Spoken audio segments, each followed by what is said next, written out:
questions that I wanted to start with, given Elon Musk's recent takeover of Twitter, is whether he is a distinct and discrete category of billionaire. How is he different? How is he the same? And how will Elon Musk's position at Twitter alter your position on Twitter? Well, that remains to be seen. I'm still banned, so that hasn't changed. I mean, he's suggested that he might reinstate Trump. Whether or not that means he'd reinstate me is a matter of question. I'm still banned. Hey, Twitter still banned me too. And around the same time that Jordan Peterson was banned, Twitter banned me. So I'm waiting to find out if my ban will also be lifted. Yeah, I want to know, man. Yo, Elon Musk, make it happen for your South African boy. Yeah. It isn't obvious to me that the people who run the social media networks know exactly how to regulate them with any degree of utility. You know, I've probably read 100,000 comments online, or maybe more, and I've tried to read them with a psychologist's eye. And there are some things going on online that are, I think, that actually pose a threat to the integrity of the culture itself. The biggest problem that I can see is that the large online platforms allow anonymous troll demons to rampage through society with no cost to themselves. And I can identify these people quite accurately now. This will make a number of the people who are watching and listening uncomfortable because they'll be in the list of people who do this sort of thing. So the first thing is they have an anonymous name. The second thing is the anonymous name usually has something psychologically significant about it in a very negative direction. So it's self-denigrating, or it's demonic, or it's otherwise offensive, and purposefully so. And then the people who are utter cowards, likely to be narcissists and Machiavellians, resentful people sitting in their basement at home, dwelling on their misery and doing everything they can to spew toxicity out into the world. Alone in their bedrooms, they're just isolated people who aren't causing any trouble. But as soon as they multiply themselves millions of times using this incredible, powerful computer technology, they're not even human anymore. I like how he breaks it down so well in terms of the trolls, in terms of how you've got this group of people that are just so, they got a chip on their shoulders, okay? People got so much going on, so many things going on in their life. They don't want to clean their closet, but they rather want to go out there and project all their issues on other people.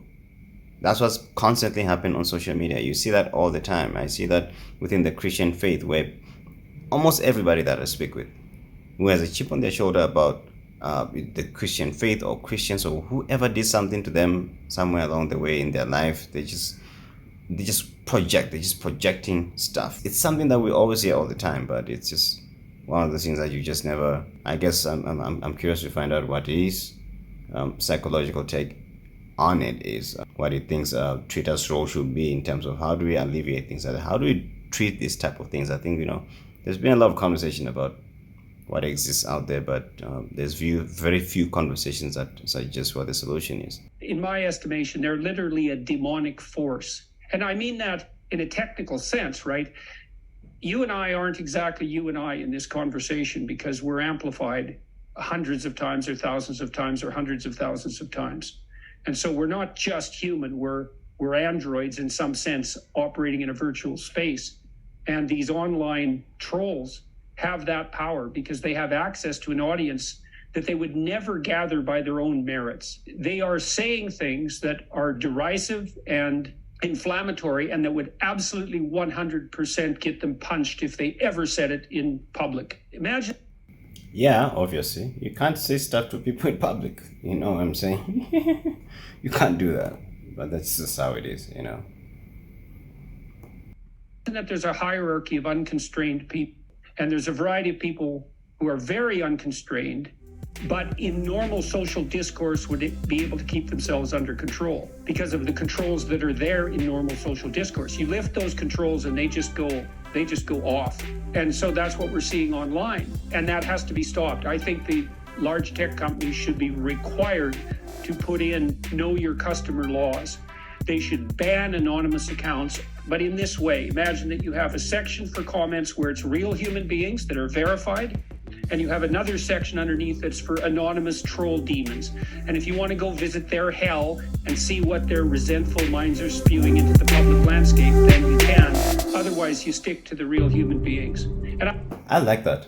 I like that. You know, a lot of people talk about, we talk about problems. We know what the problems are. We know the dangers of social media, but nobody really seems to be coming up with solutions. I mean, I like what you're saying, but I think tech companies purposefully don't do this because they don't want to lose the revenue, or they don't. Okay, here's the thing. They work on the basis of numbers, okay? The more the users use the platform, the more they can leverage on the market because they make their money off revenue advertising. So the more there's controversy and the more there's dodginess going on, you know, that's how these companies kind of find a slippery slope way around this type of things, you know. So they let some accounts slip through, some accounts not so much, you know. It's a very controversial thing, but it's just one of those things. But I like what you're saying. Not that they couldn't have done that. They could have done that. They knew they could have done that. Facebook knew they could have done that. Twitter knows they could have done that. YouTube knows they could have done that. Hey man, this video better blow up. That's because I'm saying this doesn't mean that you have to, you know. Hey, stop your propaganda nonsense, man. I'm just saying. You know what I'm saying, man. And I don't know if Musk and the other people who are running the big social media networks understand the pathology that's associated with this online commentary well enough.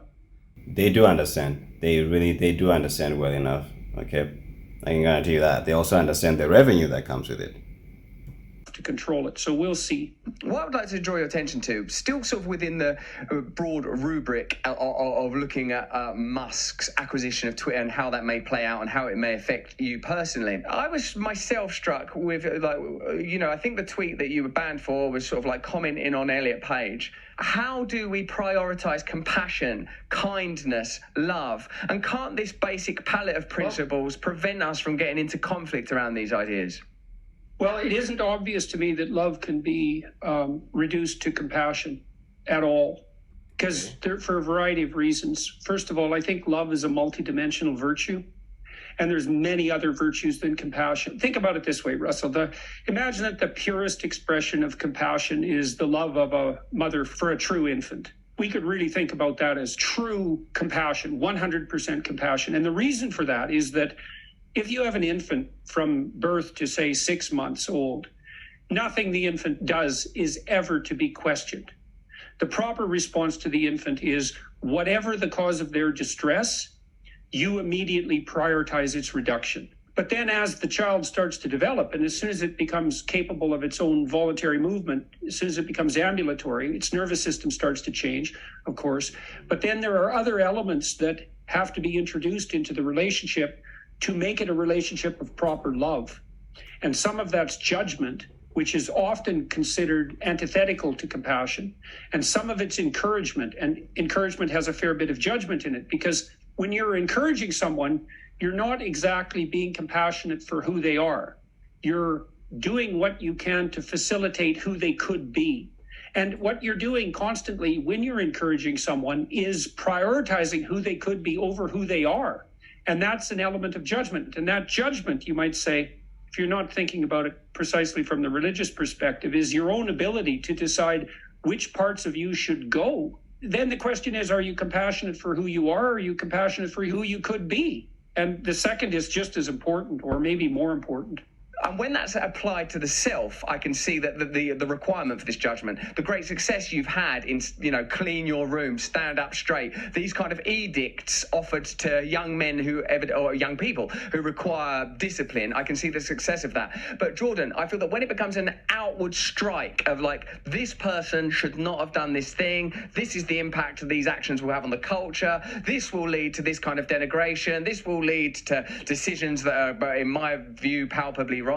I feel that this is where we have to redress an imbalance around compassion. I feel that Elliot Page should be able to do whatever Elliot Page wants to do and that my only role is to say, I recognise that I don't understand, and why would I understand? There are less obvious things that you could never understand about me. They're less evident and obvious, and for me, the basic principle of kindness and compassion is going to be my guide when dealing with Elliot Page and when posting something about Elliot Page. I do have recourse to the idea of, what do I want Elliot Page to feel? Happy, accepted. That's what I want Elliot Page to feel, and if there are aspects of that I don't understand, then I'm willing to take the hit. When you think about your behavior on your YouTube channel, you're spending a lot of time in public criticism, and going. Yeah, look, I don't agree with Russel Brand. I get what he's trying to say and everything, but it's kind of like very subjective, and it's kind of one dimensional. Like, it's like one of those virtue signaling type of things whereby, I get what you're saying. You want me to make you feel good about what you're doing, but that doesn't mean that I agree with what you're doing. I mean, everybody can come up here and I could use the same rationale and say, okay, you want me to make you feel good about the fact that you're not doing something right. I don't know, I can't think of right now because it's just weird. You know what I'm saying? Like, it's right to you, which makes it subjective to you. Like, I always maintain that, listen, if it has to come to a point where I have to call Elliot Page by his name, if he says it goes by Ellen or whatever, I can call you by a different name if I have to call you by a different name, because people have always changed their names. I've always maintained that. I think on my last video that I created, I did mention this. If somebody administratively changes their name, that's not a new thing. It's always been done. So out of respect, I might do that. But I just have a problem with a platform that will just ban you for the sake of just the fact that you just mention something or you type something, then they categorize that as hate speech. It was hateful. It was out of hatred. How do you determine that? How can you determine that I was using my speech as a means to hate somebody when it's not? I'm just expressing myself about certain things, about certain concerns. If you are a public figure and you are doing certain things, we are going to express ourselves in certain ways in order to get our point across. That's really the point of the matter. That's where I have a problem with that. So one can't assume that on the basis of me disagreeing with you and mentioning something, dead name or whatever, therefore it's as though I don't care how you feel. It's like that is the ultimate misplaced notion that he's suggesting that equates to what Jordan Peterson did or what I did as well, because I got banned too, because that's not, hey, that ain't right. That ain't right. I'm just saying, all right? Going after large corporations, going after those who are engaged in fascist collusion, and I think rightly so. I think that you're an extremely useful voice in that regard, and you're a critical voice, and you're a critical comedic voice, which is a good kind of critical voice, and not exactly compassionate, right? Because you're also using creativity on the humor side to make your point, and you're doing it in a playful way, and I think that playful criticism is the hallmark of the master critic. And I think the joker and the jester in that regard are master critics. But that's not compassion, right? That's a different virtue. And often it's very, very pointed. You do act as a social critic in many, many ways, and you do leaven it with comedy, and I think that's extraordinarily appropriate. It's part of what's given you such a broad voice, and that criticism is absolutely necessary. Now let's speak about Elliot Page more specifically. So the first thing I'd like to bring up is the fact that in the UK, the Tavistock Clinic was recently closed, and that was the biggest clinic doing gender transformation surgery that operated in the British world. 1,000 of the 19,000 kids have now launched a lawsuit for medical malpractice. And when Elliot Page went online and showed off his or her new chest, she or he got 1.7 million Instagram likes. So that... I just love how you just plays on he or she. Like, he's living out in the open, like, yo, you can say whatever you want, but, we all have freedom of speech to express ourselves. If I don't agree with what, the whole transitioning of male to look like a female or female to look like a male, if the biology doesn't agree with that, then it is what it is. So you can't enforce that on me in any way. And I love that he's trying to bring something out here. There's like some stats he's about to bring. He's bringing the receipts, man. Bringing the receipts. Dr. Peterson bringing the receipts, brother. All right, let's do this. Then the question is, okay, compassion. Well, I think Elliot Page stepped over the line from victim to perpetrator, because when girls hit puberty, their negative emotion spikes. and they develop bodily image problems because neurotic, and that would be negative emotional experience for women is extremely tightly tied to body image. And so if you're a girl who is undergoing the hormonal changes that are going to elevate your negative emotion, which is what happens at puberty, you're going to be focused on body image. And if you're an unpopular girl and you're awkward socially, the probability that you're going to think something's wrong with your body is almost 100% if you're female. So I can see what makes you angry about it. It's your analysis and it's your opinion that it's a powerful influencer and it's going to lead people to make decisions that are going to be detrimental to their lives.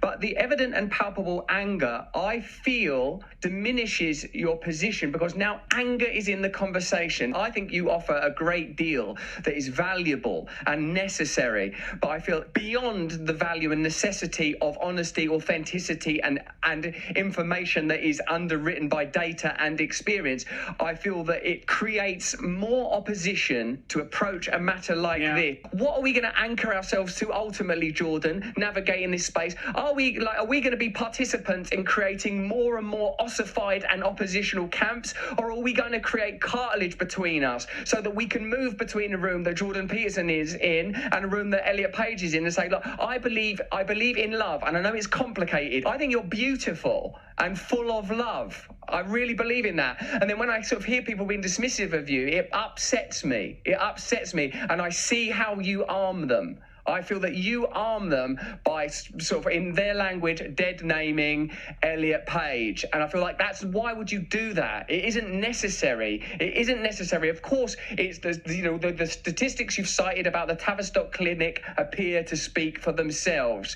Is there a way that we can handle this that would be more akin to how we might imagine Christ would handle it? Otherwise, what's the point of Christianity? What's the point of Christianity if we're not going to embody Christ in our behavior? Look, everybody who's operating... I like that he just brought Christ, man. Wow, what is the point of Christianity? Truth is the point of Christianity, God's truth.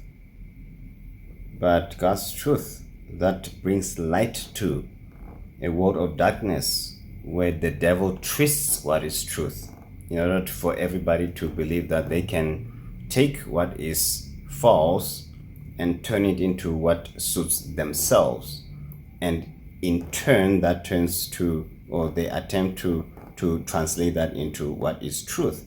That is where the problem is, and that's where we start having a discourse around that. That is the point of Christianity. So yes, love is important. Love your neighbor as you love yourself. But if I love you, if I care about a person, really, I'll also be truthful with them as well. And truth ain't easy to navigate. It's not easy. It's not that simple. I get where he's coming from. I get where Russell is coming from, but it's still not easy to navigate this space, you know? All right, I want to hear what the doctor is going to say around this. Go for it. In the online space that we're operating is trying to get the tone right? And you do that in part by paying attention to the audience, and you do that by trying to see how people are responding, and not in a way that's pandering, but in a way that's open and attentive. And it's a very difficult thing to get right. So the question you're asking is, well, when is anger appropriate? When is it not appropriate? When is it only inflammatory? That's a really hard question to answer, to get that balance between judgment and encouraging acceptance right. I suppose part of the problem is we don't know exactly how emotions scale in an online environment, right? And definitely I found that even when I'm delivering very cutting material, as I just wrote an article for The Telegraph on the upcoming privation that Europe is going to be facing and the rest of the world in the winter. And I tried to read it as calmly as I possibly could, even though it's extremely cutting. And the calm delivery seems to alienate fewer people and bring people in more than an angry delivery without any shift in semantic content. Yeah, I mean, I get what I say. I think, it's going to be very difficult for people to really kind of agree on this type of issues, because it always comes back to how do you moderate free speech? How do you moderate what is hate speech? Because the two terminologies need each other. You can't take away freedom of speech, because that's the only way by which we're able to determine what is hatred. And speech is our innate ability to want to, our desire to want to communicate with each other as human beings.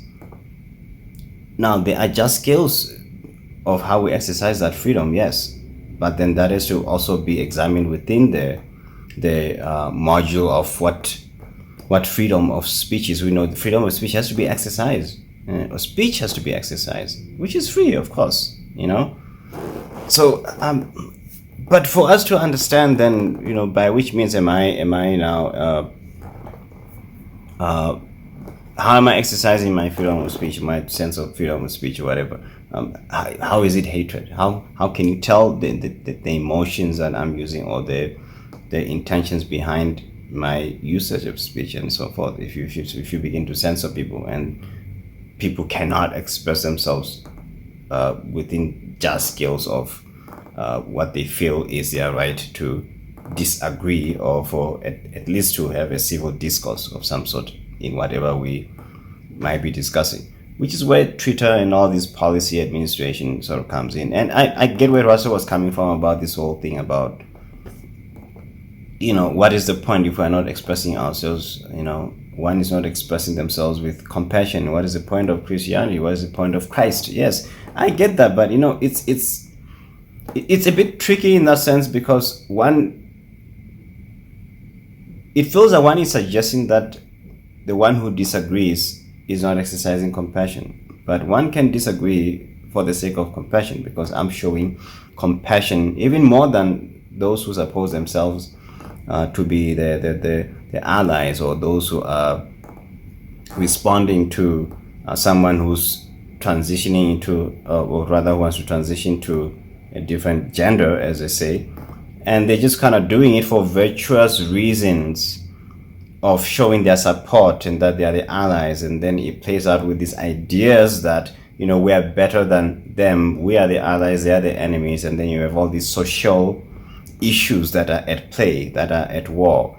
But at the end of the day, but you're not actually really showing that you care about the person, because you're not telling them the dangers of what they're doing if they're really harming themselves. So I could disagree with an individual and show more compassion, and it's coming from a place of compassion because I'm concerned. People sometimes want what they don't know can harm them.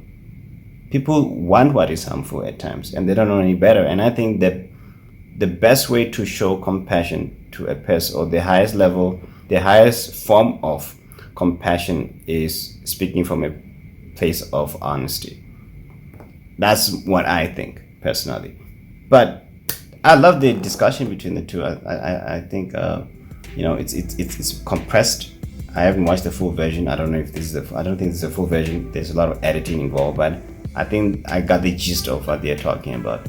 But you guys tell me what you think about what the doctor is saying, what Russel Brand is saying. You know, I always like people who are having a civil discourse, or a discussion around social politics. And hey, thanks for watching. Do leave a comment and do like the video, please. I need the algorithm on my side here, people. Algorithm, baby. Let's get these videos pushing and moving. All right, thanks for watching, and God bless. See you in the comment section.